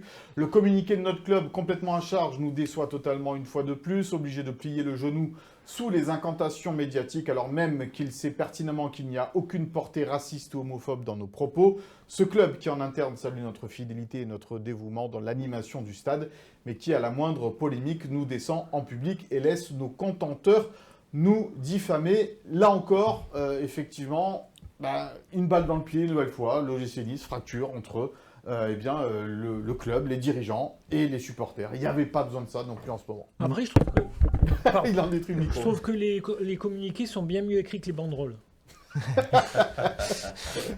Peut-être qu'ils réfléchissent plus. Non, mais c'est un passage qui me plaît moins. Parce que c'est là où tu sors une espèce de division avec le club. Et c'est pas tout à fait lucide, je trouve, dans le déroulé des faits. Comme je le dis tout à l'heure, si la position de la brigade était tout de suite de dire nous on assume notre banderole, oui, le club n'a pas voulu, mais nous on a assumé notre banderole et on a voulu l'afficher, c'est différent. Et là, le club n'est pas obligé de te condamner comme il le fait à travers son communiqué. Donc là, c'est un peu le passage qui montre à tout le monde, attention, nous aussi on se divise, et c'est là que c'est malheureux, parce que l'OGC Nice a besoin de son groupe ultra a besoin de l'OGC Nice, qui est d'un grand soutien financier. Quand je vois le charter qui est allé à Esborg, l'OGC Nice grandement participé à ce charter. Donc là aussi, les ultras, il ne faut pas qu'ils oublient que quand ils tapent à la porte de l'OGC Nice leur répond favorablement. On reviendra dans l'indiscret sur les rapports entre l'OGC Nice et ses supporters. Pour le moment, on va juste entendre Jean-Pierre River à ce sujet. Est-ce qu'il craint une cassure entre les dirigeants, pas l'équipe, entre les dirigeants et les supporters? Écoutez le président niçois. Écoutez, on doit se voir, on se verra, chacun a des choses à se dire, et on se dira les choses comme on l'a toujours fait, les yeux dans les yeux et entre hommes. Mais là aussi, c'est des discussions qui restent entre nous. Des discussions donc entre les... Il faut craindre ça qu'il ne s'y tient. Alors, malgré qu'il y ait 4000 spectateurs hier soir au stade, on a vu que la Populaire Sud a chanté en faveur de l'OGC Nice, en faveur de Bodo Glimt. En tout cas, ceux qui étaient là, ils ont bâché, il n'y a pas eu de mouvement de protestation. Juste un petit peu de musique en deuxième mi-temps, comme à Montpellier, de la techno, mais qui au final n'est pas resté très longtemps.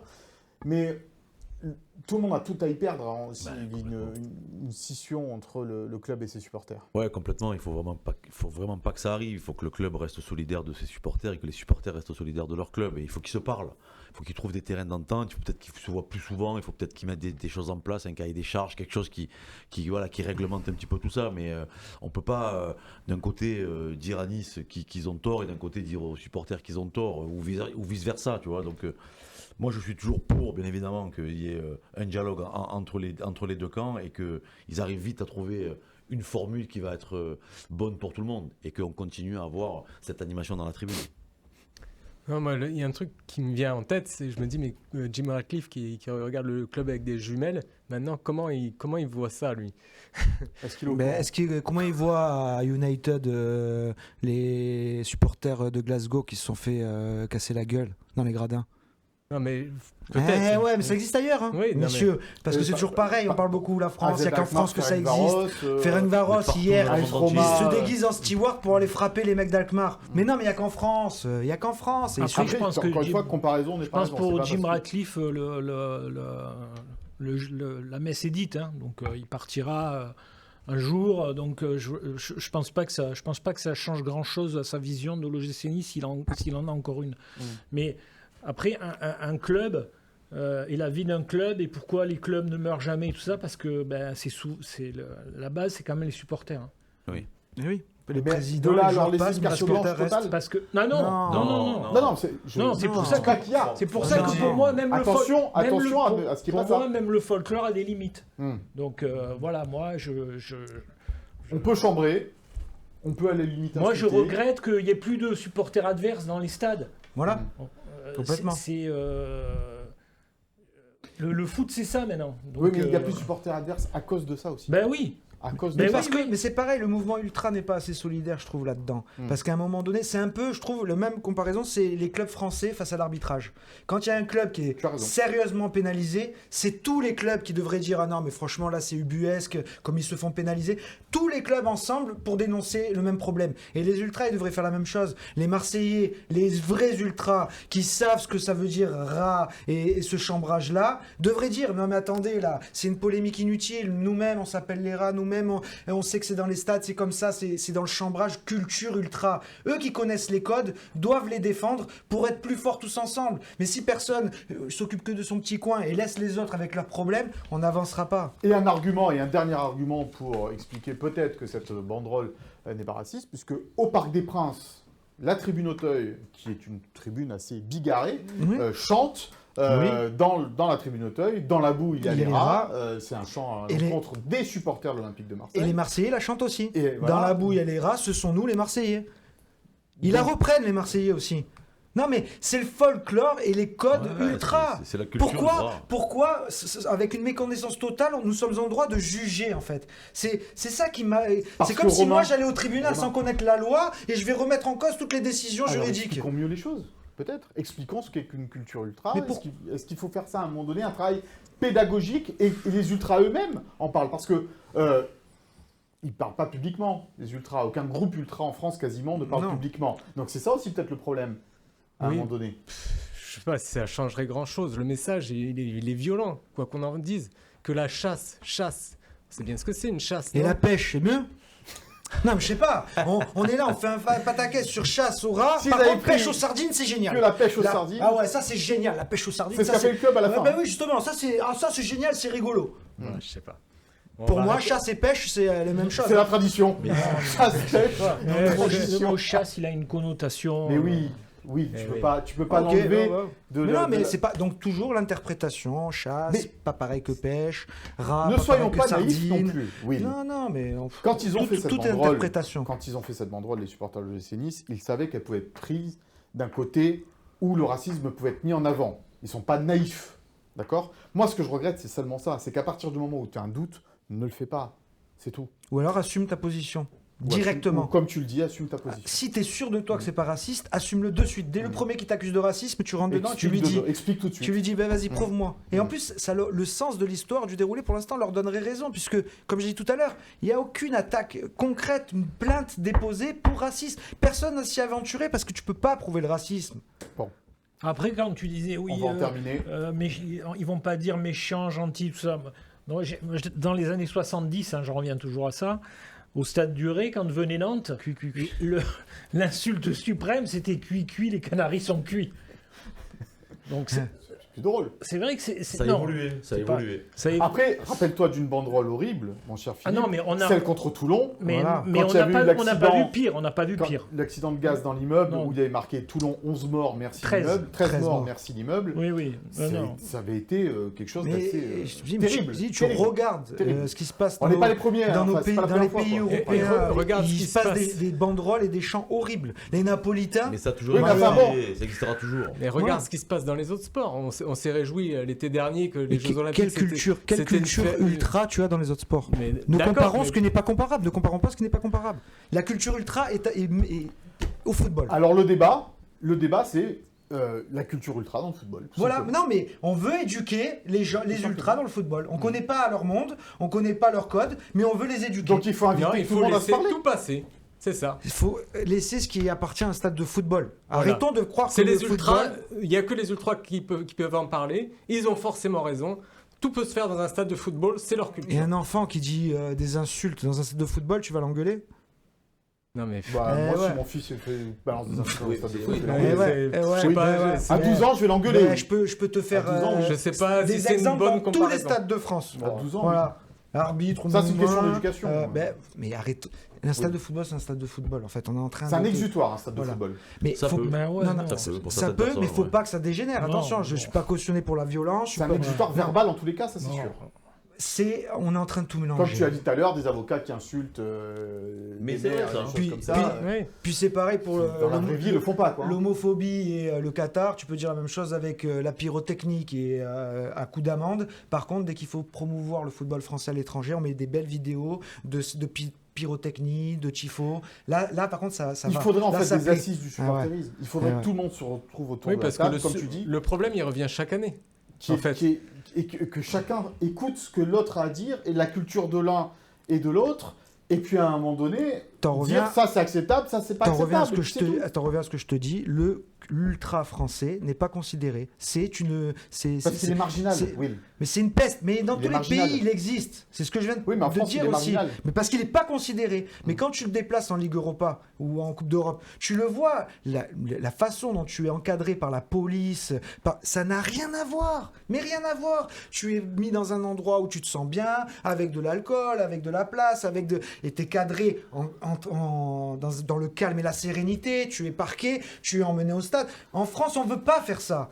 Et c'est pas seulement avec le français, on l'a vu avec la finale de Ligue des Champions scandaleuse entre Liverpool et le Real Madrid, Au Stade de France. avec les pauvres supporters anglais qui ont vécu des scènes horribles. Parce qu'en France, on sait pas faire. Tu as raison. Et on ne veut pas savoir faire. Tu as raison. On va en terminer sur ce débat. On le savait, il allait être chaud et c'est pas grave, on est là pour ça aussi. On va en terminer sur ce débat avec l'indiscret de la semaine.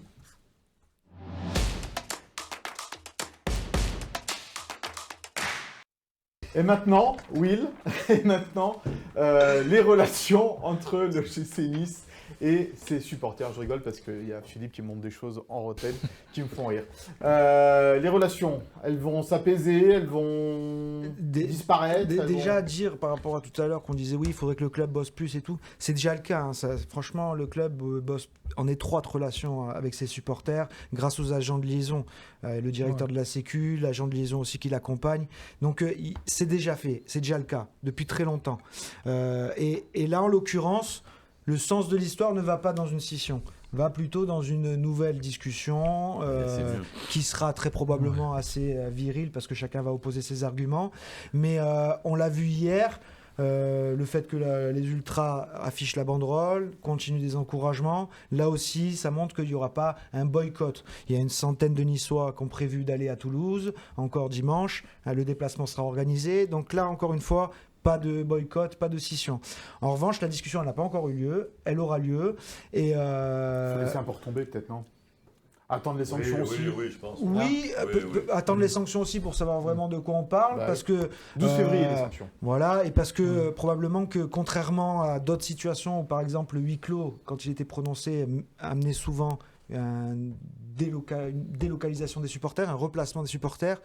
Là, pour cette histoire-là, je pense qu'il n'y aura pas de repositionnement des supporters. Donc si c'est pour... C'est toute la tribune. Hein. C'est toute la tribune. Pas seulement deuxième anneau. Et ce sera probablement pour plus qu'un match. Parce que là, c'est pour l'instant que pour février Lens. Ce qui est sûr, c'est que c'est pour Lens. Voilà, et ce sera probablement encore un match de plus.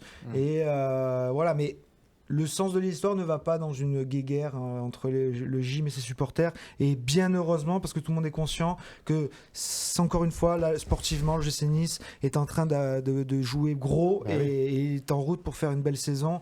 Donc il n'y a aucun intérêt, ni pour l'un ni pour l'autre, de se diviser. Et au final, ça serait les Marseillais les gagnants dans cette histoire s'ils arrivaient à diviser l'OGC Nice. Et oui, évidemment. Il faudra dératiser l'alliance quand même. Voilà ce que l'on pouvait dire sur ce dossier entre l'OGC Nice et l'Olympique de Marseille, ces histoires de banderole, on vous tiendra au courant. Évidemment, des sanctions à venir pour les Niçois. On va reparler du jeu, on va reparler de terrain avec cette rencontre donc face à Toulouse dimanche après-midi. Toulouse qui fait une bonne saison, mon cher Patrice. Ça va pas être évident d'aller se rendre dans la Virose. Ouais, complètement. Mais nous aussi, on fait une bonne saison. Donc j'ai envie de te dire que ça va être un match intéressant, un match ouvert. Et je pense que les Niçois sont capables vraiment de ramener les 3 points de Toulouse. Et s'ils avaient la bonne idée de le faire, comptablement, ça pourrait être encore une bonne opération. Donc moi, je trouve que Nice a tout ce qu'il faut. On a nos titulaires qui sont rentrés de blessure. On a un collectif qui est en confiance. On a des énergies positives. Et quand tu te déplaces à l'extérieur, dans ces conditions-là, tu peux être compétitif. Le classement de cette Ligue 1, l'OGC Nice 4e, donc une 4e place à consolider, 1 point derrière l'AS Monaco qui jouera à domicile face à Auxerre samedi, revenu à 4 points de l'Olympique de Marseille, puis derrière bien Lille, 1 point derrière l'OGC Nice et Lyon et Lens à 2 points. Attention, Lens ça revient pas mal aussi, Toulouse 10e au classement avec 25 points. Marseille-Lyon dimanche. Marseille-Lyon effectivement dimanche, donc tu as un coup à jouer Romain sur ce coup-là parce que 2 adversaires directs s'opposent, donc essayer d'aller faire un résultat à Toulouse, ça serait très intéressant au niveau comptable. Oui, c'est toujours très intéressant quand tu prends 3 points, mais en plus, Toulouse n'est pas sur une bonne série, ils viennent de perdre contre Montpellier à domicile, ils ont 1 point en 3 matchs, et puis là tu entames pour le gym une série de matchs accessibles, abordables.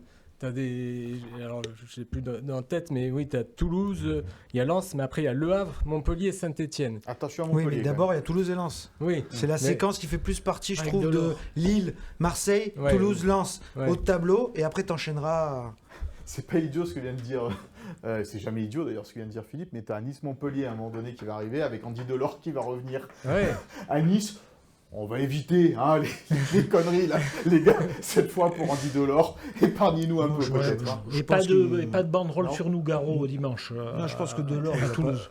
Oh, tu sais, il y a certains supporters qui lui en veuillent un peu d'être partis. Non, mais ils savent pourquoi. À l'époque, c'est plus Ineos qu'après. Non, mais tiens, mieux vaut prévenir que courir. Non, puis c'est la vie. Il est parti de Montpellier, il était au Nid et il revient. Bon, en tous les cas, avant de parler de Montpellier, on revient à ce match de Toulouse. Oni, soit qui mal y pense. C'est bien. D'ailleurs, mon cher Philippe. Oui, Toulouse. Romain le disait, un peu moins bon ces temps-ci, mais candidat quand même malgré tout à l'Europe. Candidat déclaré. C'est pas jamais. Candidat au ventre mou. Pour l'instant, mais t'as que 5 points chaque d'avance. année. C'est un déplacement. T'as que 5 points d'avance. Rôle d'équipe. C'est un peu. Comment ? Pas à prendre à la légère. Non, c'est un peu un déplacement comme à Reims. Ils avaient fait À nul à Reims, l'aller, c'était non pas évident non plus. Oui. Tu fais une belle démonstration là-bas. Faut être solide. Après, l'OGC Nice, selon moi, est au-dessus de Toulouse. Mais il faut le montrer sur le terrain. Voilà, ce sera. Après, c'est vrai que c'est un stade aussi où il n'y a pas une grande ambiance, une grande affluence, surtout un dimanche à 15h. Donc voilà, il y a tout du un monde contexte. à Toulouse. Hein, pas tant que ça. Pas tant que ça. Ils vont plus au rugby. Moins qu'à ils ont Strasbourg, une drôle par d'équipe exemple, au rugby. Ah oui, plein. donc Strasbourg, Lens. Ça nous donne l'occasion de passer à la compo probable de cette rencontre entre Toulouse et Nice. C'est parti.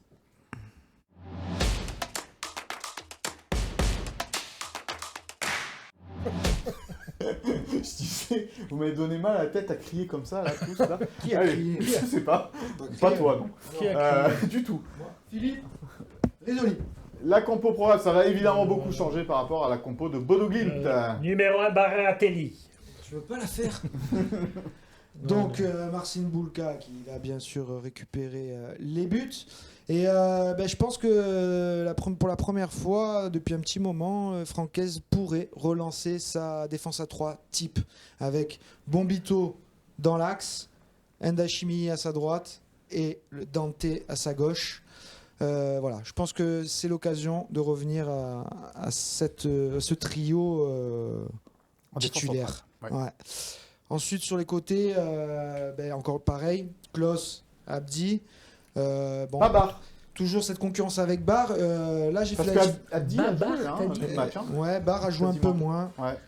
À voir, Abdi ou Bar. Ouais. Je pense que dans les velléités offensives, c'est souvent Abdi qui a plus d'avantages. Est-ce que l'OGC Nice, est-ce que Francaise va vouloir plutôt consolider son couloir Moi, je ou pense jouer que les c'est Barre qui offensives? va jouer. Ah, mais c'est... Un petit prono sur Bar pour finir. Allez. Moi, je verrai avec les infos à venir sur les dernières heures. Boudaoui Santa Maria, parce que ça a bien fonctionné, parce qu'Ndombele ne semble pas encore complètement apte à démarrer un match. On l'a vu, il n'était même pas dans le groupe pour la Ligue Europa. Donc Boudaoui Santa Maria qui a même marché contre l'OM. Et devant. Et devant, pareil aussi, c'est cette attaque qui a très bien marché. Et Diop qui contre- sort de l'équipe alors. Parce que... Il était bon Diop. Il était bon, mais voilà, Il Guessant, sort chaud par la une borde. suspension contre Marseille. Hein. Ouais, il il sort était 90 minutes, il a joué d'ailleurs. Mais, hier. On le regrettait. Non, c'est vrai que je t'avoue. Ça va être chaud Diop quoi. Voilà, chaud Diop. Abdi Bar, chaud Diop. Il y a des petites incertitudes, on est à J-2 évidemment. Ouais. On n'a pas vu Francaise encore, la Bar conférence de Diop. presse sera ce samedi. Donc on ne connaît pas l'état des troupes, mais à l'heure actuelle, c'est ce que l'on pourrait peut-être donner. Guessant qui avait les adducteurs qui Qui sifflaient sifflait un peu. Ouais. C'était pas la première fois. Il avait, Mister Guessant. il avait fait sortir contre Saint-Etienne en début de saison aussi, en disant que il avait besoin un peu de souffler, ça sifflait un peu. Donc là, c'était très bien la Coupe d'Europe pour ça. Il a pu souffler. Puis voilà, mais il n'y aurait pas de souci pour dimanche. Et on a retrouvé la board. Toi, Patrice. Moi, je suis pas d'accord. Ah, Il est jamais décidément, d'accord avec toi. aujourd'hui, Après, la avec question, Patrice, c'est c'est pas Sophie d'être d'accord. Binet C'est aujourd'hui. pas d'être C'est la d'accord, c'est société. d'avoir les bonnes infos.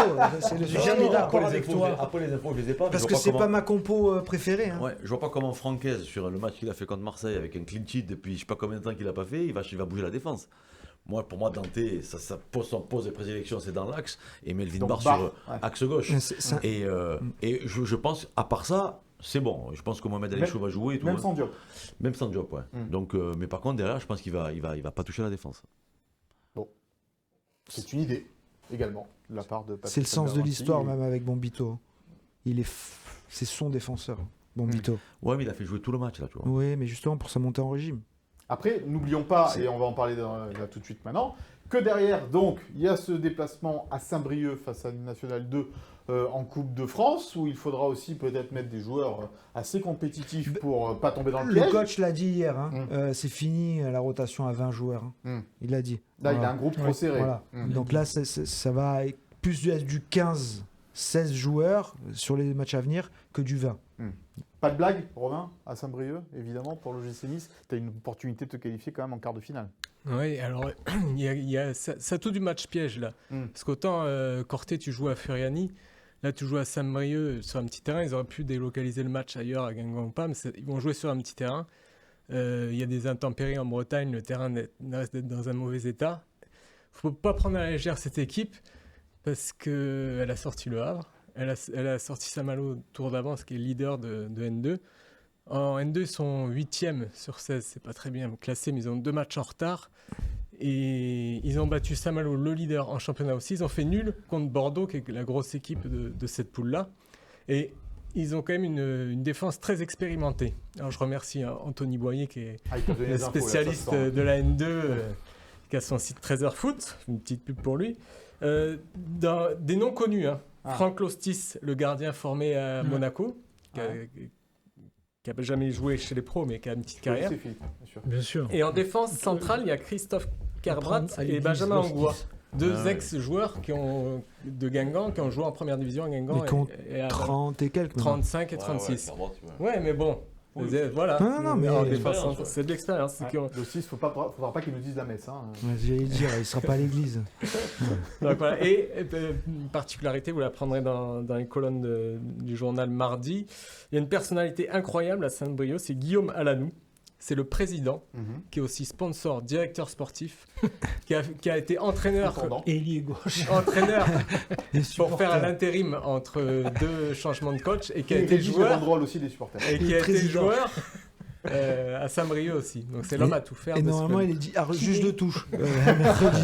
Si jamais, si on en a besoin. Ah, mais c'est une belle histoire Ouais. à raconter ça. Par contre, au sujet de la coupe, je me dis, Oui, c'est là nous jamais. non, je me dis heureusement. Ouais. Heureusement qu'il n'y ait pas Cannes-Nice ou Nice, enfin Cannes. Attends, Pour c'est le pas moment, fini. pour le C'est pas moment. fini. C'est pas Attends, fini. ça peut arriver en quart, hein, non, parce que non, Cannes, surtout, non. Cannes reçoit Div, Et ouais. qui est le petit poussé de cette Coupe de France. Il y a de grandes chances de passer pour l'Escale. Hein. Là, c'est... Il faut que Nice passe aussi. Là, c'est l'échange de l'offensive, comme à la belle époque, les bagarres au Fort Carré. Ouais, quoi. là, on va faire des émissions de 5 heures. C'est vrai que Ce serait un les un retrouvailles drôle entre de les parcours. supporters niçois et Après cannois. Bastia à Cannes. Bon.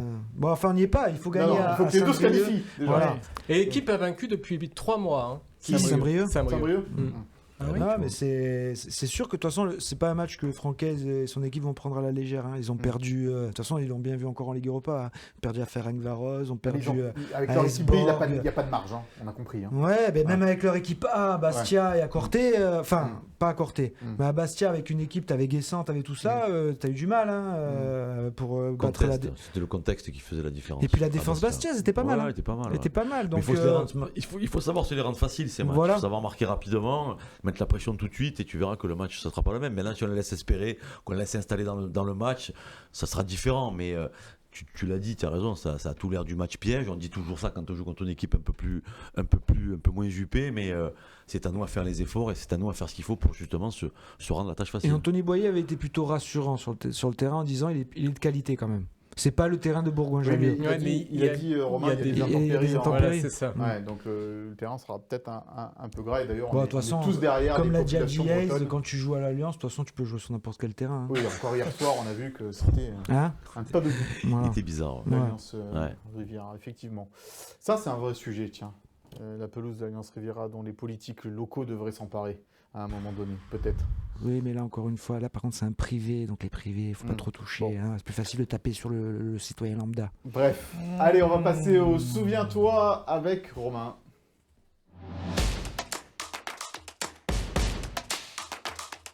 Je me souviens de rien. Il s'appelle Terem Moffi, il est arrivé le 31 janvier 2023 du côté de l'OGC Nice. Il y a Qui donc ça pile 2 ans. Terem 2 Moffi, ans déjà. souviens-toi, mon cher Romain. Voilà, donc 2 ans jour pour jour pour la signature. Moffi arrive de Lorient et pour une somme, on le voit en photo avec le président Jean-Pierre Hébert, pour une somme de 30 millions d'euros. C'est le record du club, hein, devant 20 millions d'euros, un peu plus de 20 millions d'euros pour Diop ou Dolberg. Pourquoi une telle somme ? Parce que c'était le deuxième meilleur buteur de Ligue 1 à ce moment-là, derrière Mbappé, et que l'OM le voulait aussi absolument, était prêt à mettre la même somme dessus. Et l'OM s'est fait coiffer sur le fil et a jeté quasiment le même argent sur Vitinha. On se souvient du fiasco, Du faux Vitinha. du fiasco à Marseille. Enfin, sur le fil, parce que c'est un choix du joueur aussi. Voilà, je voulais en venir. Un choix du joueur et le respect de sa parole. Donc, tu l'avais écrit dans un papier, parce qu'il avait donné sa parole à Florent Ghisolfi et à Fabrice Boquet, qu'il avait connu du temps de Lorient. À ce moment de sa signature, tout le monde se réjouit de sa signature. Donc, dans un papier de William, Garnotror, qui était sélectionneur du Nigeria, disait 30 millions d'euros, c'est de l'argent bien investi. Ghisolfi disait, lui, Moffi, c'était mon choix numéro 1. Donc, qu'est-ce qui s'est passé en 2 ans ? 61 matchs pour Moffi, 21 buts, 6 passes décisives. C'est un bilan. Sur les 3 matchs. Ouais. Oui, voilà, 0,34 buts par match. C'est un bilan honorable quand même. Ah oui. Oui, voilà. Et puis on se souvient des buts en particulier. Un mois après son arrivée, il y a une victoire 3-0 à Monaco. Il signe un doublé. Voilà Jim Ratcliffe, regardez. Voilà, c'est des images d'archives. Ah, hein. c'est lui Ne vous inquiétez pas. Ah. Voilà l'image. Il signe un autre doublé en quart de finale de la Ligue Europa Conférence contre Bâle, insuffisant pour la qualification. On voit quand même que c'est pas simplement un footballeur qui va vite. Hein. Et le ciseau qui Il y a met le contre balle. ciseau, il y a le Ah ciseau. ouais, Ouais, magnifique. Sur Ah, l'image. En balle. Ouais, donc on est sur le bal. La saison 2023-2024, c'est le match dont tout le monde se souvient de Mofi, c'est la victoire au Parc des Princes 2-3. Il Donc, Ah, il avait fait un magnifique. récital. Ouais, un mais- récital, 2 buts, but et magnifique, sa ouais. passe décisive, elle est incroyable. Donc Danilo Pereira, il en fait encore des cauchemars pour la board. Il avait un peu chambré les Parisiens, ça n'avait pas trop plu à Kylian Mbappé. Et il avait la même saison, il fait un doublé contre Lens à l'aller et au retour. Donc là, Et à l'aller, c'est en 2 minutes. Il rentre. ouais. Il était sur le banc, il rentre et doublé. Donc 4 buts face à Lens dans la même saison, c'est pas mal. Son dernier but marqué, c'est contre l'OM, match nul 2-2, c'est le 24 avril 2024, donc ça remonte à 9 mois. Pourquoi c'est si vieux ? Parce que, comme on le sait, il s'est blessé à l'entraînement en stage en Autriche au mois de juillet, rupture des ligaments croisés antérieurs du genou. Donc on a des nouvelles, grâce à vous messieurs, assez fraîches. Il a repris la course de manière individuelle depuis début décembre. Il a rendez-vous chez le chirurgien début février. Sa reprise avec le groupe est espérée mi-février. Et il pourrait intégrer l'équipe, il pourrait retrouver les terrains avant la trêve internationale du 17 au 25 mars. Donc Nice-Auxerre, c'est le 16 mars. Ou alors il y a le derby le 30 mars contre Monaco. Donc on est sur la bonne voie, on est dans la dernière ligne droite, et ce qu'on peut espérer, c'est avec le Guessant de cette année, trouver une doublette Mofi-Guessant à la fin de l'hiver sur la pelouse. Voilà, encore un petit mois et demi avant de retrouver Terran Mofi sur les terrains de Ligue 1. Ça, c'est la bonne nouvelle. On a hâte, hein, Patou, de Ouais. revoir Mofi un petit peu. Ouais, surtout que j'ai trouvé que c'était un joueur qu'on a malheureusement pas assez mis dans les meilleures conditions pour pouvoir s'exprimer à son niveau. Et chaque fois qu'on l'a utilisé avec ses qualités, il a souvent été décisif. Mais c'est vrai qu'avec Farioli, il a eu un petit peu de mal. Mais moi, je pense que c'est un joueur sur lequel on peut compter, et ça sera, à mon avis, un renfort pour la saison prochaine. Et surtout, on n'a jamais vu l'association Guessant-Mofi. Non. Parce que Farioli, c'était ou l'un ou l'autre. Ouais. Là, moi, c'est vraiment l'association qui m'excite un peu, là. Parce que... Surtout avec la façon de jouer de Francaise. Il va se régaler. Hein. Et la forme actuelle Oui. de Guessant, qui est maintenant capable de tourner autour d'un 9. Et Mofi, c'est un drôle de punisseur devant le but. Donc, si Guessant le décharge un peu là où il est moins bon, Mofi, c'est dans le jeu de combiné, le redoublement, en pivot. Par contre, s'il a les espaces grâce à Guessant, ça peut faire très très mal. Bon, Philippe, un mot sur Terran Mofi. On attend évidemment qu'il revienne rapidement. Bon retour, Terem. Sur le terrain. Ouais, encore un mois et demi. On croise les doigts pour Ouais, lui. finalement. C'était bien. Ouais, Bon retour, Terem. Simple. Pas tout de suite. En on espérant reprendra. qu'on ne vende pas Guessant. Ah, ça va être le Non. dernier sur le Ça mercato. va être dur de le Non, regarder non, en mais, fin de saison. mais en fin de saison, pour Ah, qu'on en fin de puisse saison. les voir l'année prochaine. Ça va être dur de le regarder. Ça va être dur de le garder. Ouais, Ivan Guessant, là, à mon avis. On va être Faut Ligue attaqué. des Champions, faut pas mal de choses quand même. Hein. On croise les doigts pour tout ça. Merci, mon Patrice. Mais d'être, écoutez, merci à vous. venu. Tu as été très bon. Ça a comme bien d'habitude. crié. On remercie Maxime Baquet Ouais. de France Bleu, de Ici Azur. De Ici Azur. Tu nous as prêté Patrice Elberg Ouais, pour une émission. C'est le mercato. Un Il petit est très gentil. prêt sans Un petit option prêt sans d'achat. option d'achat. On le rend directement à 100% à Aiglon et à Maxime Baquet qui sera évidemment à Toulouse pour nous faire vivre sur France Bleu, sur Ici Azur. Donc ce match entre Toulouse et Nice, le compte rendu évidemment dans Nice Matin. Messieurs, merci beaucoup. C'était viril mais correct. On se retrouve la semaine prochaine. Merci à Sophie Doncé, Philippe Bertini et Chloé Voirgard à la préparation et à la réalisation de cette émission. Rendez-vous donc vendredi prochain pour un nouveau numéro de Gin Tonic. Bye bye. Tu lui as enlevé le mot.